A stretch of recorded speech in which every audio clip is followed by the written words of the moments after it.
Dat is ook weer ontzettend zeer. Ja, dat maakt me al heel veel weten. Na 8,5 jaar maakt Seert Jagers zijn supermarkt in Bedaat sluiten. Net omdat hij dat zelf wil, maar omdat zijn gezondheid het net meer taalt. Nou, ik zit dus mijn nierprobleem. Mijn nieren werken niet meer goed. Ik ben 3 keer in de week in het ziekenhuis, 20 uur zo'n beetje. En ja, dat wil ik gewoon niet meer. De knippeltjes ben oneen. Van vroeger werk ik altijd al. En ja, ik ben gewoon versleten. Maar dat doet me heel zeer dat ik ophoud, maar heel zeer, heel zeer. En ik ben echt een meisje voor het dorp en ja, ik jou me er altijd bij en ik vind van alles ik wel uit. En nou, wat barbecues zijn we daar regelen. Nou, zulke dingen. Hoe maar de bel je nou regelen, blijven zeg ik dan. Ja, zeg je dat hier. De supermarkt is echt een begrip in het dorp. Even een super hier op de baan en altijd zegt super, hey, nou dat vind je prachtig. Nou, dan krijg je een lolly mee en ach, ja, wat voor snoepje mee, ja. Nou, de mensen die kist ik al je gehoord, ja, alle klanten kist eigenlijk bij namen.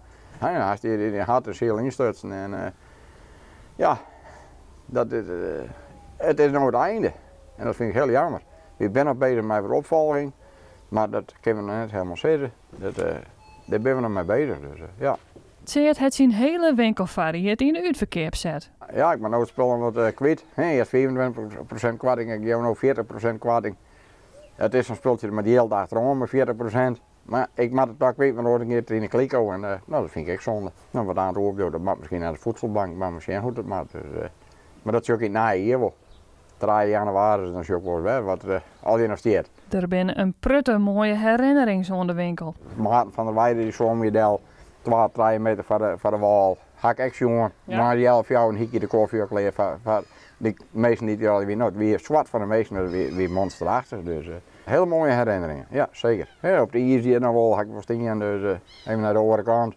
Dan even naar de buurvrouw met wat boodschappen, hut even hoe het is. Nou, wij maken dat nog mee. Super Onne IS sluit op Artisdij om 3 uur.